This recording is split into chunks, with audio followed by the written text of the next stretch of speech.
जय श्री कृष्णा दोस्तों, आप देख रहे हैं संस्कृत सानिध्यम। मैं CS चौधरी एक बार फिर से आपके बीच उपस्थित हूं अनुवाद प्रकरण का 5वां टेस्ट लेकर के। अब तक आप अनुवाद प्रकरण के विभक्ति के प्रयोग के अनुसार 4 टेस्ट दे चुके हैं, जिसमें हमने द्वितीया, तृतीया, चतुर्थी, पंचमी विभक्ति तक का प्रयोग सीखा है। 5वां टेस्ट, यहां हम षष्ठी और सप्तमी विभक्ति पर आधारित वाक्यों का अभ्यास करेंगे। तो आइए मित्रों, शुरू करते हैं आज का 30 का तड़का अनुवाद प्रकरण के 5वें वाक्य के साथ में। पहला क्वेश्चन, वृक्ष के नीचे किसान बैठता है। वाक्य का सही संस्कृत अनुवाद है वृक्षम अधः कृषकः तिष्ठति, वृक्षात् अधः कृषकः तिष्ठति, वृक्षेण अधः कृषकः तिष्ठति और वृक्षस्य अधः कृषकः तिष्ठति। बाद में तीनों शब्द सभी में समान है। आपको यहां पहचानना है कि नीचे के लिए जो अधः शब्द का प्रयोग किया गया है, इस अधः पद के अनुसार यहां कौन सी विभक्ति होनी चाहिए। तो जल्दी से आंसर करिए क्वेश्चन नंबर 1 डाल करके। अवश्य अगर आपने कारक प्रकरण को पढ़ा है तो मित्रों अधः का मतलब होता है नीचे, और इस अधः पद के साथ में षष्ठी विभक्ति का प्रयोग होता है। अतः वाक्य सही हो जाएगा द वृक्षस्य अधः कृषकः तिष्ठति। अब जो अनुवाद होता है उसमें महत्वपूर्ण पार्ट क्या है? उसमें महत्वपूर्ण पार्ट ये कि हम इसको पहचाने। नीचे के लिए हमारे पास में कौन सा पद होता है भैया? नीचे के लिए हमारे पास होता है अधः। तो अब हमें देखना है कि अधः के साथ यहां वृक्ष शब्द में कौन सी विभक्ति होगी। वृक्ष शब्द में षष्ठी होगी, तो आपका वाक्य तुरंत से सही हो जाएगा। चलिए अगला वाक्य है नगर के दक्षिण में वन है। नगर के दक्षिण में वन है। संस्कृत अनुवाद करिए। नगरम दक्षिणतः वनम अस्ति, नगरस्य दक्षिणतः वनम अस्ति, नगरे दक्षिणतः वनम अस्ति और नगरेण दक्षिणतः वनम अस्ति। क्वेश्चन नंबर 2 लिखें और अपना आंसर कमेंट करिए। 1 2 3 4 यानी अ, ब, स और द। कौन सा विकल्प सही है आप यहां भी देखेंगे। दक्षिण में के लिए हमारे पास कौन सा पद आया हुआ है? दक्षिण में के लिए हमारे पास आया हुआ है दक्षिणतः। क्या है? वन है। तो वन के लिए कहा हमने वनम अस्ति। कहां है वन? नगर के दक्षिण में। नगर के दक्षिण में। तो मित्रों दिशावाचक शब्दों के साथ आप देख लीजिए, पुरतः, पृष्ठतः, अग्रतः, दक्षिणतः, वामतः, बाईं ओर, इन सभी शब्दों के साथ में मित्रों षष्ठी विभक्ति का प्रयोग होगा। किसका प्रयोग होगा? षष्ठी विभक्ति का प्रयोग होगा। इसका मतलब आपका आंसर हो जाएगा वह नगरस्य दक्षिणतः वनम अस्ति। दक्षिणतः की जगह पुरतः होता तब भी षष्ठी का प्रयोग होता, अग्रतः होता तब भी षष्ठी विभक्ति का प्रयोग होता। तो अग्रत, अब आप देख लीजिए, पुरतः, पृष्ठतः, अग्रतः, दक्षिणतः, वामतः, इन सभी शब्दों के साथ में षष्ठी विभक्ति का ही प्रयोग होता है। वह अन्य के लिए रहता है। वह अन्य के लिए रहता है। बहुत ही शानदार वाक्य है, आपको समझना है। वह के लिए हमारे पास स है, रहना क्रिया है, और इस रहने का हेतु क्या है? हेतु यानी कारण। रहने का कारण क्या है? अन्न। तो अगर आपने ध्यान से कारक प्रकरण को पढ़ा है तो कारक प्रकरण में पहले भी हेतु आ चुका है। तो बताइए कौन सा होगा? अन्नस्य हेतुः वसति, स अन्यस्य हेतुना वसति, स अन्येन हेतुना वसति और स अन्नाय हेतुना वसति। बहुत ही शानदार वाक्य। बताइए जल्दी से। इससे पहले आपने तृतीय विभक्ति पढ़ी थी और तृतीय विभक्ति में एक सूत्र पढ़ा था आपने, हेतु, और हमने कहा था कि भैया हेतु यानी जो कारणवाची शब्द होते हैं, जिस कारण से रहा जा रहा है उस कारण में कौन सी होती है? तृतीया होती है। लेकिन यहां अंतर है। यहां आपके लिए एक सूत्र होता है मित्रों, षष्ठी हेतु प्रयोगे। कौन सा होता है? षष्ठी हेतु प्रयोगे। अगर हेतु शब्द का प्रयोग होता है, किसका? हेतु शब्द का प्रयोग होता है, तो मित्रों उस स्थिति में जो कारण है, इस कारण में विभक्ति तृतीया नहीं होगी। कौन सी होगी? षष्ठी होगी। हेतु शब्द का प्रयोग हो रहा है। तो यहां देखिए हेतु शब्द का प्रयोग है, तो उस स्थिति में हेतु शब्द स्वयं और क्या जो कारण है वो दोनों के दोनों ही षष्ठी में रहेंगे। अन्नस्य हेतुना नहीं बनेगा, अन्नस्य हेतु बनेगा। क्या बनेगा? अन्नस्य हेतु, क्योंकि षष्ठी हेतु प्रयोगे सूत्र से यहां पर हेतु शब्द में और जो कारणवाची शब्द है उन दोनों में ही षष्ठी विभक्ति का प्रयोग होता है। आंसर हो जाएगा आपका ए। ऐसे वाक्यों को आपको बहुत सावधानी से करना है, क्योंकि एक दूसरी विभक्ति में ये मिल जाते हैं। तुम किस कारण से आए हो, बिल्कुल उससे जुड़ा हुआ शानदार वाक्य है। तुम किस कारण से आए हो का अनुवाद बताइए। त्वम केन हेतुना आगतो असि, त्वम कस्य हेतु आगतो असि, त्वम कस्मात् हेतु आगतो असि, और सर्वे समीचीनाः सन्ति, यानी सभी वाक्य जो हैं वो बिल्कुल ठीक है। बताइए तुम किस कारण से आए हो। सही आंसर क्या होगा? क्वेश्चन नंबर 4 डालिए और आंसर कमेंट करिए। अ ब स द। दो सूत्र अभी आपने सुने, एक तो सुना हेतु, तो हेतु सूत्र जब आएगा तो हेतु के साथ में तो कौन सी होगी भैया? तृतीया, आपने पढ़ा था अभी। और दूसरा हमने पढ़ा षष्ठी हेतु प्रयोगे।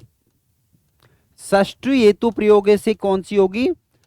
दिख ही रहा है, षष्ठी होगी। लेकिन यहां एक और सूत्र काम करेगा। कौन सा करेगा? सर्वनामनस तृतीया। कौन सा होगा? सर्वनामनः तृतीया। यानी कि जो हेतु आ रहा है उस हेतु शब्द के साथ यदि कोई सर्वनाम आ जाता है तो मित्रों इस सर्वनाम में और इस हेतु दोनों ही पदों में, फिर ध्यान से समझ लेना कि सर्वनाम शब्द आया हुआ है और हेतु शब्द आया हुआ है। पहले आ रहा था कारणवाची शब्द, लेकिन वो कोई संज्ञा शब्द था। अब कारणवाची शब्द आया लेकिन वहां सर्वनाम आता है, तो उस स्थिति में मित्रों इस सर्वनाम में और इस हेतु पद में तृतीया भी होगी, पंचमी भी होगी और षष्ठी भी होगी। तीनों विभक्तियों का प्रयोग होगा। देखा जाए तो केन हेतुना बिल्कुल सही है, क्योंकि कारणवाची शब्द में और हेतु शब्द दोनों में तृतीया हो गई, विकल्प बिल्कुल सही है। कस्य हेतु, हेतु शब्द में षष्ठी हो गई, किम शब्द में भी षष्ठी हो गई, ये वाक्य भी बिल्कुल सही है। और कस्मात हेतु, ये वाक्य भी सही हो गया क्योंकि दोनों में पंचमी हो गई। इस तरीके से सही आंसर क्या हो जाएगा? सही आंसर हो जाएगा मित्रों द। फिर ध्यान से समझ लेना, द क्यों हुआ? कि केवल कारण आएगा, केवल कारण आएगा तो होगी कौन सी? तृतीया। और अगर हेतु शब्द आएगा कारण के साथ में तो होगी कौन सी? षष्ठी। लेकिन इस कारण के रूप में अगर सर्वनाम पद आता है तो सर्वनाम में और हेतु पद दोनों के दोनों में ही तृतीया विभक्ति होगी। तो तृतीया होगी, पंचमी होगी और षष्ठी, यानी तीनों विभक्तियों का प्रयोग होगा। दोनों में ही तृतीया भी होगी, पंचमी भी होगी और षष्ठी भी होगी। ऐसे वाक्यों को बहुत सावधानी से हल करना है मित्रों आपको। घर के ऊपर कौवा बैठा है। बताइए, घर के ऊपर कौवा बैठा है। ग्रहम उपरि काकः तिष्ठति, ग्रहस्य उपरि काकः तिष्ठति, ग्रहे उपरि काकः तिष्ठति और ग्रहेण उपरि काकः तिष्ठति। ये तो हमें पता चल गया कि ऊपर के लिए हमारे पास कौन सा शब्द होता है? उपरि होता है। काकः तिष्ठति आगे बना हुआ है, इसमें कोई संदेह नहीं है। लेकिन अब हमें देखना है कि इस उपरि के साथ कौन सी विभक्ति होती है। बताइए, द्वितीया होगी, षष्ठी होगी, सप्तमी होगी या फिर तृतीया होगी, या फिर कोई और विकल्प आपके दिमाग में आ रहा हो तो आप वो भी बता सकते हैं। तो मैंने अभी अभी आपको बताया था उपरि, अध, फिर बता रहा हूं, सुन लेना। अध, उपरि, इसके अलावा आ रहे थे, अभी पिछले क्वेश्चन में बता चुका हूं, पुरतः, पृष्ठतः, अग्रतः, वामतः, दक्षिणतः। इन सभी शब्दों के साथ में मित्रों कौन सी विभक्ति होगी? इन सभी शब्दों के साथ में अतः प्रत्यांत शब्द होते हैं, इनके साथ में षष्ठी विभक्ति का प्रयोग होता है। तो आंसर ब सही हो जाएगा, ग्रहस्य उपरि काकः तिष्ठति। तुम्हारे कारण से जाता है, तुम्हारे कारण से जाता है। त्वया हेतुना गच्छति, त्वया हेतुः गच्छति, तव हेतुः गच्छति, और ए और से दोनों। बताइए जल्दी से, क्योंकि इस तरीके के वाक्य आप पहले बना चुके हैं अभी अभी, तो इसका आंसर आपको सही देना है। छठवें वाक्य में अ ब श द कौन सा विकल्प जो है वो 100% सही है? तो बताइए मित्रों, तुम्हारे कारण से के लिए हमारे पास कौन सा पद है? हेतु। अब हेतु के लिए हम 2-3 परिस्थितियां देख चुके हैं। हेतु शब्द आए तो केवल 2 परिस्थितियां हैं, आप पढ़ चुके हैं। हेतु शब्द का प्रयोग होने पर कारणवाची शब्द में और हेतु शब्द में षष्ठी होती है, षष्ठी हेतु प्रयोग है। दूसरा, सर्वनामनस तृतीया, अगर कारणवाची शब्द के साथ में हेतु शब्द आ रहा है, यानी कारणवाची जो शब्द है वो सर्वनाम शब्द है और उसके साथ में हेतु आ रहा है, तो मित्रों दोनों में, किसमें? सर्वनाम और हेतु, इन दोनों ही पदों में तृतीया भी होगी, षष्ठी भी होगी और पंचमी भी होगी। अब आप देख लीजिए, क्या हेतु के साथ सर्वनाम आ रहा है? बिल्कुल। तुम्हारे जो पद है वो युष्मद पद से बनता है, और युष्मद कैसा शब्द है भैया? युष्मद तो सर्वनाम है, इसका मतलब उसके साथ में तृतीया भी होगी और षष्ठी भी होगी। त्वया हेतु, यहां तृतीया दे दी और यहां पंचमी या षष्ठी आप कह सकते हैं, अलग अलग हो गई तो ये नहीं होंगी। ए और से दोनों विकल्प सही है, तो आपका आंसर क्या हो जाएगा? आपका आंसर हो जाएगा द। फिर समझ लेना, केवल कारण आता है तृतीया, अगर कारण संज्ञा के रूप में आ रहा है और हेतु शब्द आ रहा है तो कारण और हेतु शब्द दोनों में षष्ठी, और अगर कारण भी, हेतु शब्द भी आ रहा है और सर्वनाम शब्द के साथ आ रहा है, तो वहां दोनों में, यानी सर्वनाम शब्द में और हेतु शब्द में तृतीया, पंचमी और षष्ठी तीनों विभक्तियों का प्रयोग होता है। मेरे घर के सामने बरगद का वृक्ष है, मेरे घर के सामने बरगद का वृक्ष है। मित्रों जल्दी से बना दीजिए, कौन सा वाक्य सही है? मया गृहं पुरतः वटवृक्ष अस्ति, मम गृहं पुरतः वटवृक्ष अस्ति, माम गृहस्य पुरतः वटवृक्ष अस्ति, और मम गृहस्य पुरतः वटवृक्ष अस्ति। कौन सा विकल्प जो है वो बिल्कुल सही है? आंसर दीजिए। आपको केवल विभक्ति पहचाननी है। बरगद का पेड़ है यानी वटवृक्ष है, सामने के लिए कौन सा पद आ गया? पुरतः आ गया। तो अब आपको देखना है कि पुरतः के साथ में मुझे कौन सी विभक्ति का प्रयोग किया करना है, तो आप पढ़ चुके हैं पुरतः, अग्रतः, पृष्ठतः, इन सभी शब्दों के साथ में विभक्ति कौन सी होती है?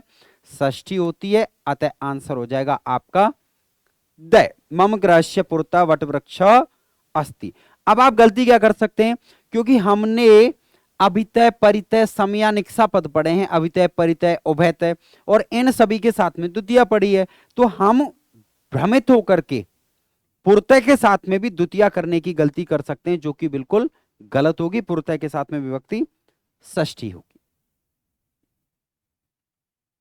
8वां प्रश्न, गुरु के पीछे शिष्य चलते हैं, गुरु के पीछे शिष्य चलते हैं, वाक्य का अनुवाद करिए।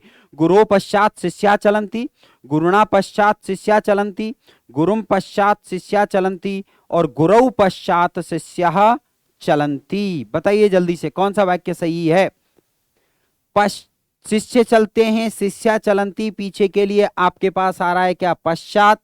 तो बता दो भैया, पश्चात के साथ में कौन सा होता है? अव्ययभाव समास में खूब विग्रह किए हैं आपने। अव्ययभाव समास में याद है ना? अनुरथम, अनुवृक्षम, अनुकृष्णम, इन सभी का विग्रह किया है ना। तो फिर पश्चात के साथ कौन सी विभक्ति होती है? पर सात के साथ में मित्रों विभक्ति होती है षष्ठी, और गुरु शब्द का षष्ठी का रूप बनाओगे तो आंसर हो जाएगा ए का, क्योंकि गुरु का षष्ठी विभक्ति का एक वचन क्या बनता है? गुरोह बनता है। वाक्य हो जाएगा गुरोह पश्चात शिष्याः चलन्ति। अपने कम आंसर जरूर कमेंट करते रहिए, वो आपका हौसला बढ़ाएंगे।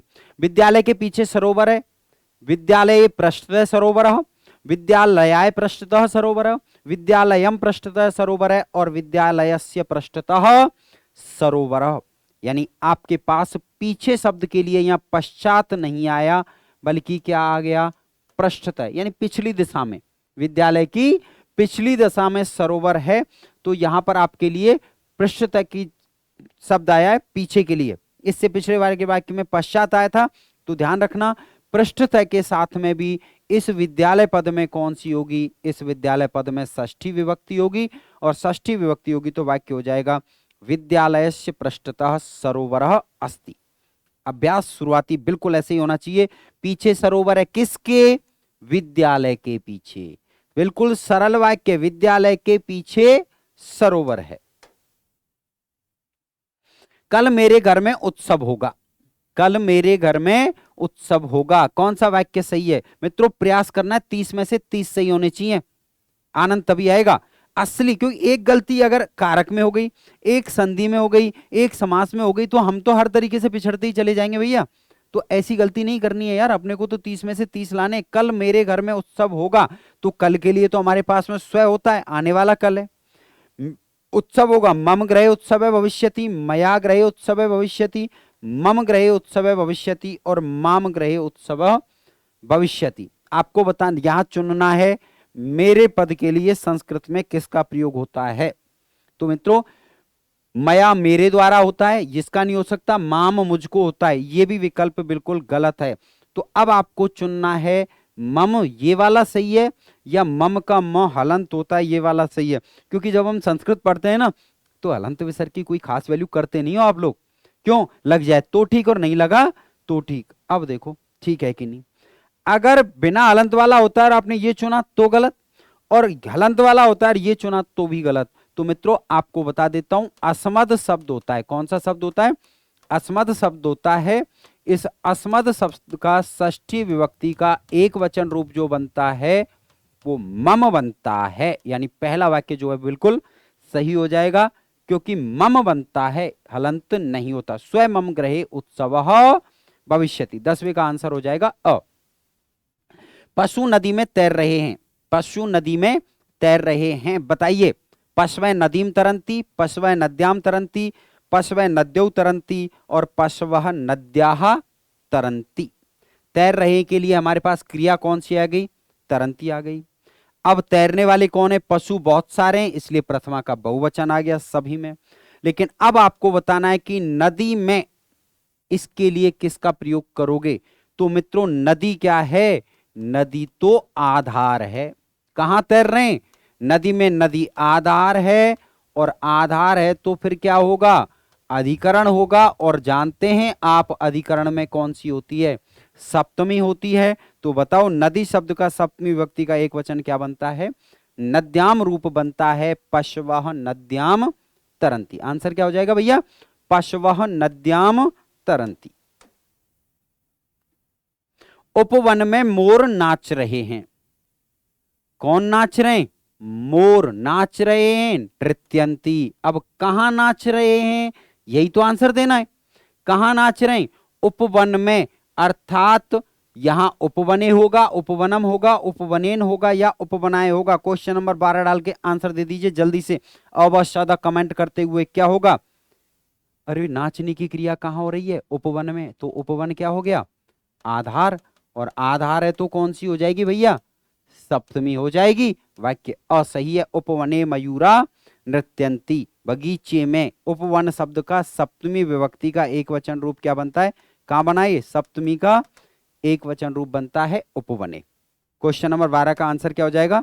ए। उम्मीद करता हूं अभी तक आप 12 में से 12 सही कर चुके होंगे। कृष्ण मामा के लिए असाधु है, बनाइए। कृष्ण मामा के लिए असाधु है, वाक्य का संस्कृत अनुवाद करिए। असाधु कृष्ण मातुलाय, असाधु कृष्ण मातुलेन, असाधु कृष्ण मातुलम और असाधु कृष्ण मातुले। कौन सा वाक्य जो है वो बिल्कुल सही है? असाधु। अगर आपको याद है, पढ़ा है, साधु असाधु प्रयोग है। यानी मित्रों यहां दो शब्द हैं, एक तो है साधु जिसका मतलब होता है अच्छा, और दूसरा शब्द है कौन सा? असाधु जिसका मतलब होता है बुरा। इन दोनों शब्दों के साथ जिसके लिए अच्छा है या जिसके लिए बुरा है, साधु है तो अच्छा है, असाधु है तो बुरा है, लेकिन किसके लिए? तो यहां असाधु है कौन? कृष्ण। तो कृष्ण तो कर्ता हो गया। किसके लिए असाधु है? मामा के लिए असाधु है। तो साधु असाधु के प्रयोग में मित्रों विभक्ति जो होती है वो सप्तमी होती है। कौन सी होती है? सप्तमी। आप कारक चिन्ह पर नहीं जाने वाले हो। फिर ध्यान देना, साधु और असाधु दोनों शब्दों का प्रयोग होता है। तो जिसके लिए साधु यानी अच्छा है और जिसके लिए असाधु यानी बुरा है, उन दोनों में ही विभक्ति कौन सी होती है? उन दोनों में ही विभक्ति होती है सप्तमी। और सप्तमी होती तो किस में होगा? मातुलाय कौन सी होती है? मातुलाय तो चतुर्थी होती है। मातुलेन तृतीया होती है। मातुलम द्वितीया होती है। मातुले कौन सी होती है? मातुले होती है भैया सप्तमी। अकारांत शब्द है, इसका मतलब आंसर हो जाएगा आपका द। असाधु कृष्ण मातुले, यानी कृष्ण मामा के लिए असाधु। मामा कंस था, उसके लिए कृष्ण कहां से भला होने लगा यार, वो तो बुराई मानेगा। लेकिन आप ध्यान रखना कि के लिए पर मत चले जाना, क्योंकि असाधु शब्द का प्रयोग हुआ है। तो इसलिए इस मामा शब्द में कौन सी होगी? मामा मातुल शब्द हुआ और मातुल शब्द में विभक्ति होगी भैया सप्तमी। 14वां, मुनि चटाई पर बैठता है। ये वाक्य बार बार आ रहे हैं, और ये बार बार इसलिए आ रहे हैं क्योंकि इनमें अक्सर कंफ्यूजन हो जाती है, हम भ्रमित हो जाते हैं। तो भैया मेरा उद्देश्य आपको भ्रमित करना नहीं है, मैं आपको आपके भ्रम को दूर करना चाहता हूं अभ्यास के माध्यम से। इसलिए जल्दी से बताओ, मुनि कटे अध्यास्ते, मुनि कटे आस्ते, मुनि कटम अध्यास्ते, या फिर ब और स दोनों? बताइए जल्दी से। बैठने की क्रिया कौन कर रहा है? मुनि। बैठना क्या है? क्रिया। कहां बैठ रहा है? चटाई पर। इसका मतलब ये चटाई क्या है भैया? ये चटाई तो आधार है। आधार है। अब आधार के लिए हमारे पास क्या है? अधिकरण होता है साधारण शब्दों में। तो आधार के लिए क्या होता है हमारे पास में? आधार के लिए हमारे पास अधिकरण कारक होता है, और अधिकरण कारक होता है तो इसका मतलब विभक्ति कौन सी होती है? सप्तमी हो जाती है। विभक्ति कौन सी हो जाती है? सप्तमी हो जाती है भैया। तो ये तो सीधी सीधी हो गई, मुनि कटे आस्ते, बिल्कुल सही है, क्योंकि मुनि चटाई पर बैठ रहा है। तो कट क्या हो गया? आधार हो गया, और आधार हुआ तो इसमें कौन सी हो गई? सप्तमी हो गई। लेकिन हम पढ़ चुके हैं कि अगर इस आस धातु के पहले, जिसका अर्थ होता है बैठना, अधि उपसर्ग आ जाता है, तो मित्रों अधि प्लस आस के साथ में जो आधार आएगा उस आधार की कर्म संज्ञा होगी, और कर्म संज्ञा होगी तो विभक्ति होगी कौन सी? द्वितीय। खूब अभ्यास कर चुके हो आप। तो इसका मतलब मुनि कटम आस्ते वाला वाक्य भी बिल्कुल, कटम अध्यास्ते, अगर यहां देखोगे तो अलग कर लो, क्या होगा? अधि प्लस आस्ते, इसका मतलब द्वितीय विभक्ति वाला वाक्य भी बिल्कुल सही है। आंसर द हो जाएगा। ब और से दोनों ही विकल्प जो हैं वो बिल्कुल सही हैं। 35 छात्र कक्षा में पढ़ रहे हैं। पंचत्रिंशत् छात्रा कक्षायां पठन्ति, पंचत्रिंशतः छात्रा कक्षायां पठन्ति, पंचत्रिंशत् छात्राः कक्षायाः पठन्ति, और पंचत्रिंशत् छात्राः कक्षां पठन्ति। चारों में से बताइए भैया कौन सा विकल्प जो है वो बिल्कुल आपको ठीक लग रहा है? कौन सा विकल्प सही है? 35 छात्र कक्षा में पढ़ रहे हैं, तो यहां दो प्रश्न आ गए। एक तो आधार वाला भी आ गया, कहां पढ़ रहे हैं? कक्षा में। तो कक्षा क्या है? कक्षा तो मित्रों आधार है, पहली बात तो इसका ध्यान रखना है। और आधार है तो विभक्ति कौन सी? अधिकरण कारक, यानी विभक्ति हो गई सप्तमी। साथ के साथ 35 को क्या कहते हैं? तो मित्रों 35 को कहते हैं 5 और 30, यानी कि पंच त्रिंशत। तो पंच त्रिंशत कहां है? इसमें नहीं है और इन तीनों में है, यानी पंच त्रिंशत सही होगा। अब आधार में सप्तमी है, तो कक्षा में सप्तमी कहां है? इसमें द्वितीय है, इसमें षष्ठी है, दोनों नहीं होंगे। यहां भी षष्ठी और यहां भी सप्तमी। कक्षायाम दोनों में सप्तमी है, लेकिन यहां पंच त्रिंशता शब्द गलत है, तो ऑप्शन अ सही हो जाएगा। 35 को क्या कहोगे? 35 को कहेंगे पंचत्रिंशत, बिल्कुल सही है। कौन पढ़ रहे हैं? छात्र बहुवचन है तो क्रिया भी बहुवचन हो गई। आधार क्या है? कक्षा, इसका मतलब आधार में यहां विभक्ति सप्तमी हो गई। सभी में आत्मा है तो बताओ वाक्य का संस्कृत अनुवाद क्या होगा? सभी में आत्मा है। सर्वेषाम आत्मा अस्ति, सर्वेभ्य आत्मा अस्ति, सर्वै आत्मा अस्ति या सर्वस्मिन आत्मा अस्ति। कौन सा विकल्प जो है वो पूरी तरह से सही है? कौन है? आत्मा है। किसमें? सभी में। हम जानते हैं ना, सभी में आत्मा है, तो ये सभी क्या हो गए? आधार हुए। लेकिन कैसा आधार? आप जानते हैं ना, आधार के 3 प्रकार होते हैं। अभिव्यापक आधार। कैसा? अभिव्यापक आधार।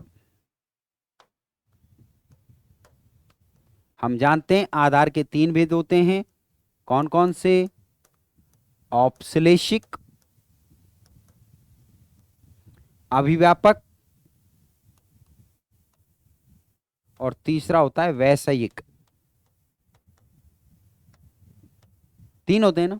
तो अभिव्यापक आधार है, आधार है तो निश्चित सी बात है विभक्ति कौन सी होगी भैया? आधार है तो विभक्ति होगी सप्तमी। इसका मतलब वाक्य बनेगा सर्वस्मिन आत्मा अस्ति। सभी में आत्मा है। आंसर द जो है वो बिल्कुल सही है। यहां तृतीया है गलत, पंचमी गलत और षष्ठी भी गलत होगी। तीनों प्रकार के आधारों का प्रयोग कर लेंगे हम। सभी के सो जाने पर बालिका रोती है। खूब अभ्यास कराया मैंने आपको ऑफलाइन क्लास में इसका। बताइए, सभी के सो जाने पर बालिका रोती है, कौन सा वाक्य सही है? सर्वेषाम शयानेषु बालिका रोदिति, सर्वेभ्य शयानेषु बालिका रोदिति, सर्वेषु शयानेषु बालिका रोदति और सर्वै शयानै बालिका रोदति। आप एक तो आंसर, 2 प्रश्नों का जवाब देना है भैया यहां पर। एक तो आंसर दीजिए कि कौन सा विकल्प जो है वो सही है, और दूसरा आपको बताना है ये किस सूत्र से सही है, किस सूत्र से सही है। आंसर दे दो क्वेश्चन नंबर 17 लिख करके जल्दी से। सूत्र बताओ जल्दी, कौन सा होता है? मेरा इंतजार कर रहे हो। यस्य च भावेन भाव लक्षणम, यस्य च भावेन भाव लक्षणम सूत्र से यहां कौन सी होगी? सप्तमी होती है। कौन सी होती है सूत्र से? सप्तमी होती है। किसमें? कर्ता में और क्रिया में। जब किसी एक क्रिया से दूसरी क्रिया को लक्षित किया जाता है तो जो पहले वाली क्रिया है उसमें और उसके कर्ता में, दोनों में कौन सी होती है? सप्तमी होती है। तो कहां है भैया? ये रही, सर्वेषु शयानेषु बालिका रोदति। बालिका रोई, कब रोई? सभी के सो जाने पर। तो सो जाने की क्रिया के द्वारा रोने की तरफ इशारा किया गया। तो मित्रों यहां ध्यान रखना, जब एक क्रिया से दूसरी क्रिया को लक्षित करेंगे तो जो क्रिया पहले हुई, पहले सोने की हुई कि रोने की हुई? सभी सोए फिर बालिका रोई। इसका मतलब सोने की क्रिया पहले हुई उस शयानेषु, और कौन सोए? सभी सोए। दोनों में ही कौन सी विभक्ति होगी? दोनों में ही विभक्ति होगी सप्तमी। तो आंसर हो जाएगा सर्वेषु शयानेषु बालिका रोदिति। सभी छात्रों में राम चतुर है। बताओ, सभी छात्रों में राम चतुर है। सर्वेषु छात्रेषु रामः पटु, सर्वेषां छात्राणाम रामे पटु, सर्वेभ्य छात्रेभ्य रामे पटु, और ए और बै दोनों। पटु का मतलब चतुर होता है। तो बताओ कौन सा विकल्प जो है सभी ठीक है? राम कैसा है? राम चतुर है। किसमें? सभी में। तो मित्रों जब हम समूह में से एक को अलग करते हैं, सूत्र होता है यतश्च निर्धारणम। यतश्च निर्धारणम। जब हम एक का निर्धारण करते हैं तो समूहवाचक शब्द में कौन सी होती है? समूहवाचक शब्द में हम मित्रों यहां षष्ठी भी कर सकते हैं और षष्ठी के साथ में सप्तमी विभक्ति का भी प्रयोग कर सकते हैं। तो सर्वेषु छात्रेषु, सभी छात्रों में राम चतुर है, बिल्कुल सही है। और सर्वेषां छात्राणाम रामे पटु, ये वाक्य भी बिल्कुल सही है। ये पंचमी का प्रयोग नहीं होगा। इसका मतलब आंसर हो जाएगा द, ए और बै दोनों। सभी छात्रों में राम कैसा है? सभी छात्रों में भैया राम चतुर है। अतः वाक्य हो जाएगा ए और बै दोनों सही है। ध्यान रखना, जब दो में तुलना करें तो पंचमी होगी जिससे तुलना कर रहे हैं। राम श्याम से चतुर है तो श्याम में पंचमी। और जब सभी में से एक को निकालें, नदियों में गंगा पवित्र है, तो नदी में षष्ठी भी होगी और नदी में सप्तमी का प्रयोग भी हो सकता है। सूर्य के उदय होने पर कमल खिलते हैं। अभी अभी आया था यही वाक्य, तो अब तो आंसर दे दो, बिल्कुल सरल वाक्य है। सूर्यस्य उदिते कमलानि विकसन्ति, सूर्ये उदिते कमलानि विकसन्ति, सूर्यस्य उदितस्य कमलानि विकसन्ति और सूर्यः उदिते कमलानि विकसन्ति। भैया कौन सा वाक्य जो है वो बिल्कुल ठीक है, बताइए। अरे वही हुआ ना, उदय होने पर कमल खिले, इसका मतलब एक क्रिया पहले हुई और उसके कर्ता में दोनों में ही कौन सी होगी, दोनों में ही सप्तमी हो जाएगी। सूत्र बताया था ना आपको, यस्य च भावेन भावलक्षणम, और यस्य च भावेन भावलक्षणम सूत्र से जो सप्तमी होती है उसको भाव सप्तमी कहते हैं, ध्यान रखना। कौन सी सप्तमी कहते हैं, भाव सप्तमी कहते हैं। तो इस तरीके से यहाँ सप्तमी विभक्ति का प्रयोग हुआ है। आंसर हो जाएगा आपका कौन सा, ब आंसर हो जाएगा। सूर्य उदिते कमलानि विकसंति। नेक्स्ट अगले क्वेश्चन की तरफ चलते हैं, और अगला क्वेश्चन है, मेरी व्याकरण में रुचि है। मेरी व्याकरण में क्या है, रुचि है। मम व्याकरणे रुचि अस्ति, माम व्याकरणे रुचि अस्ति, मई व्याकरणे रुचि अस्ति और मया व्याकरणे रुचि अस्ति। बहुत शानदार वाक्य है, बताओ आपको पता है ना, रुचि यानी इच्छा, और इच्छा में कौन सा होता है, वैश्विक आधार होता है। कौन सा आधार होता है, वैश्विक आधार होता है। वैश्विक आधार है तो मित्रों इसका मतलब यहां विभक्ति कौन सी होगी, सप्तमी होगी। कौन सी होगी, सप्तमी। लेकिन किस में रुचि है, व्याकरण में रुचि है, तो इसका मतलब व्याकरण शब्द में तो सप्तमी होगी, जो कि सभी जगह हो रखी है। तो फिर मम माम मैया मया, बताओ। यही तो कंफ्यूज करेगा। तो मित्रों मेरी शब्द में रुचि मेरी में नहीं है, रुचि किस में है, व्याकरण में है। तो व्याकरण में तो हमने किसका प्रयोग कर दिया, व्याकरण में हमने सप्तमी का प्रयोग कर दिया, लेकिन मेरी के लिए तो सर्वनाम का प्रयोग होगा, और सर्वनाम क्या होगा, मम, यानी आंसर हो जाएगा मम व्याकरणे रुचि अस्ति। मेरी व्याकरण में रुचि है। ध्यान रखना, बहुत इंपॉर्टेंट वाक्य, क्योंकि हम क्या करते हैं, व्याकरण में तो सप्तमी करेंगे ही करेंगे, साथ के साथ में मेरी शब्द में भी सप्तमी के प्रयोग की गलती कर सकते हैं, जो आपको नहीं करनी है। 21वां वाक्य, मोक्षे इच्छा अस्ति, बिल्कुल मोक्षे इच्छा अस्ति, अत्र आधार वर्तत। अनुवाद से थोड़ा सा अलग है, बताइए कौन सा आधार है। मैंने 3 तरीके के आधार बताए आपको, वैश्विक भी होता है, अभिव्यापक भी होता है, औपश्लिष्टिक भी होता है। तो इसमें कौन सा है, मोक्षे इच्छा अस्ति। आंसर करो। 21 में अब शब्द कौन सा विकल्प जो है सही है, जहां इच्छा है इसका मतलब वो इच्छा क्या है, विषय है। तो यहां इच्छा किसकी है, मोक्ष की। किसकी, मोक्ष की। इसका मतलब मोक्ष क्या हो गया, मोक्ष विषय हो गया, और विषय हो गया तो यहां आधार हो गया मित्रों कौन सा, वैश्विक आधार। कौन सा आधार हो गया, वैश्विक आधार हो गया। अधोदत्तेषु औपश्लेषिक आधारस्य उदाहरणम अस्ति। ध्यान से समझ लो, जब व्याप्ति की बात हो, कोई चीज पहले से ही दूसरे में व्याप्त है तो अभिव्यापक आधार होता है। जहां इच्छा का विषय हो वो वैश्विक आधार होता है, जहां रुचि हो, विषय से संबंधित आधार हो, वैश्विक आधार होता है। और भौतिक साधनों से संबंधित जो सामान्य आधार है वो कौन सा होता है, औपश्लेषिक आधार होता है। तो मित्रों सर्वेषु प्राणा संति, यहां प्राण तो व्याप्त होते हैं, और व्याप्त होते हैं तो ये कैसा हो गया, अभिव्यापक आधार हो गया। दर्शने रुचि अस्ति, रुचि क्या है, तो ये विषय है, इसका मतलब ये कैसा हो गया, ये तो भैया वैश्विक आधार हो गया। तो हमसे पूछा है औपश्लेषिक आधार, तो औपश्लेषिक आधार का आंसर हो जाएगा शिक्षकः आसंदिकाम तिष्ठति, आसंदिकायाम तिष्ठति। क्योंकि आसंदिका जो है वो ना तो व्याप्त है और ना ही यहां विषय है। ये कैसा आधार है, ये औपश्लेषिक आधार रहेगा। अग्नौ धूमे अस्ति, ये कैसा आधार है फिर। अगला क्वेश्चन बिल्कुल जुड़ा हुआ है, अब बड़े आराम से आप आंसर दे सकते हो। बताइए औपश्लेषिक है, अभिव्यापक है या वैश्विक है। अवश्य लिख के आंसर दीजिए। क्वेश्चन नंबर 23, अरे धुआं कहां है, अग्नि में व्याप्त है कि नहीं है, व्याप्त है तो कैसा आधार हो गया, अभिव्यापक और अधिव्यापक। भैया अधिव्यापक जैसा कोई शब्द नहीं होता है, आंसर हो गया आपका क्या, अभिव्यापक। कौन सा आंसर हो गया, अभिव्यापक आंसर हो जाएगा। बालक पलंग पर सोता है, बालक सो रहा है और सोने की क्रिया कहां कर रहा है भैया, वो पलंग पर। तो सोने के लिए तो सेते क्रिया आ गई और अधिसेते क्या क्रिया आ गई। अब पलंग क्या है? आधार है। तो आधार है, इसका मतलब यहां दो चीजें हो सकती हैं, एक तो सप्तमी होगी। तो सप्तमी का वाक्य क्या है? बालक का है पर्यंके सेते, बिल्कुल सही है, क्योंकि जहां सो रहा है वो आधार हो गया और आधार में सप्तमी हो गई। फिर देखें, अधि सिंह स्था साम कर्म, याद है ना? अधि उपसर्ग आ रहा हो, उसके साथ में सिंह धातु आ रही हो, तो आधार की कौन सी संज्ञा होती है?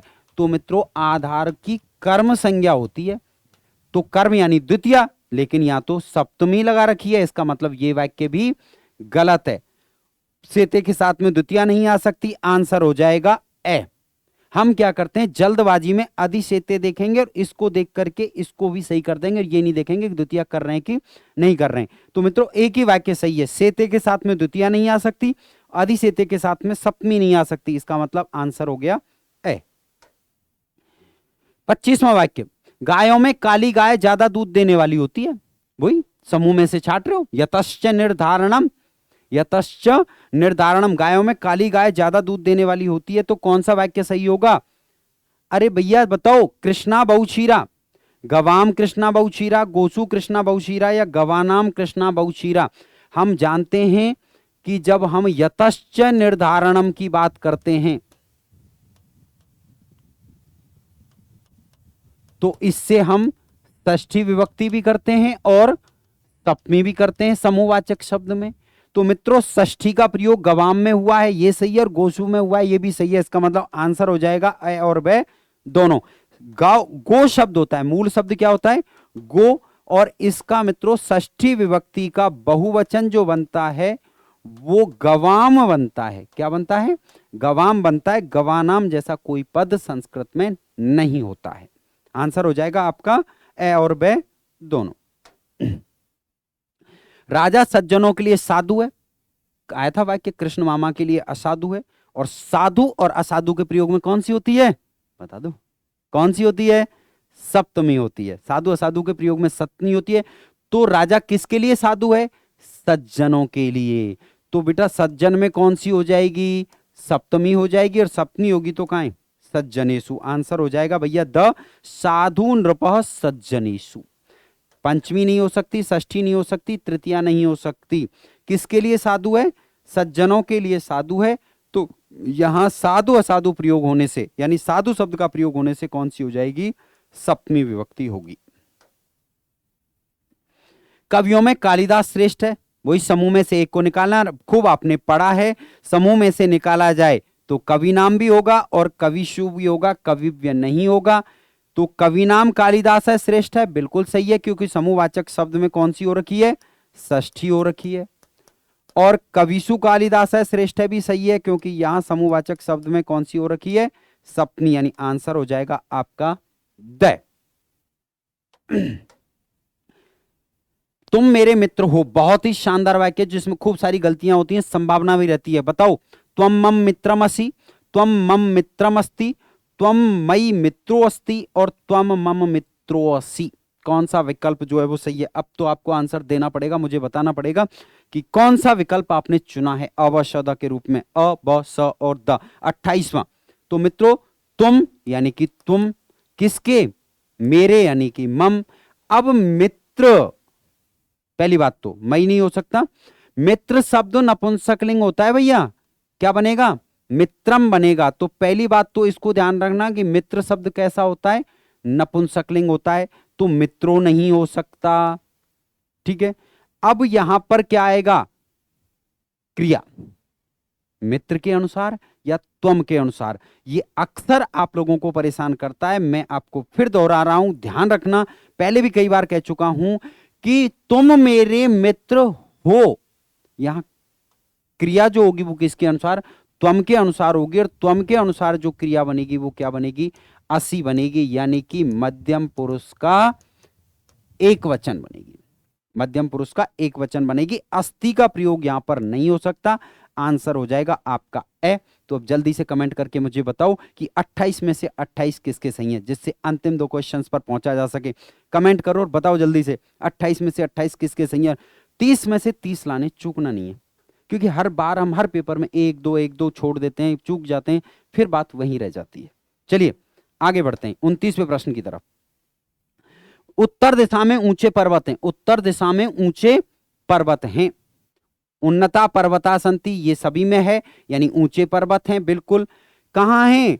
उत्तर दिशा में। तो उत्तर विशेषण हो गया किसका? दिशा का। इसका मतलब इसमें कौन सी होगी? सप्तमी।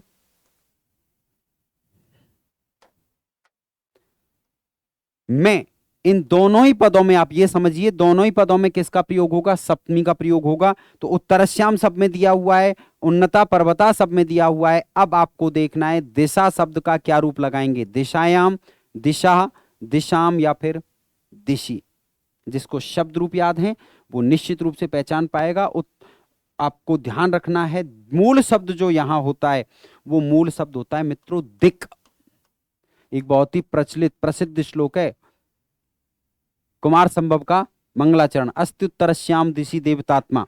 तो यहां जो दिक् शब्द है, इस दिश शब्द का सप्तमी विभक्ति का एक वचन रूप जो बनता है मित्रों, वो क्या बनता है? वो दिशि बनता है। दिशायाम नहीं बनता, दिशि बनता है। आंसर हो जाएगा उत्तरश्याम दिशि उन्नतः पर्वतः। उत्तर दिशा में ऊंचे पर्वत हैं। अंतिम प्रश्न, दांतों के लिए हाथी को मारता है।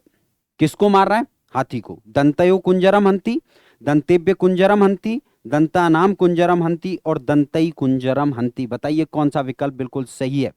निमित्तिक वार्तिक होता है, निमित्तात कर्म योगे,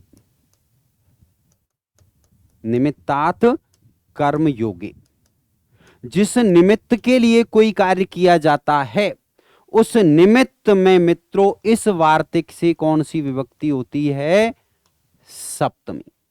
अब यहां कर्म क्या था? हाथी को मारा, तो हाथी कर्म है, मारना क्या है? क्रिया है।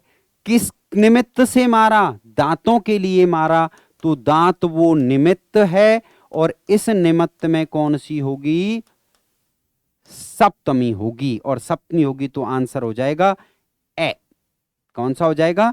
ए आंसर हो जाएगा। दंतयो कुंजरम हंति। तो ये था आज का 30 का तड़का। जल्दी से कमेंट करके मुझे बताओ 30 में से 30 किसके सही है। और हां, इसी तरीके का अभ्यास करने के लिए मेरे साथ जुड़े रहिए। अब तक आप विभक्ति के अनुसार अभ्यास कर चुके हैं।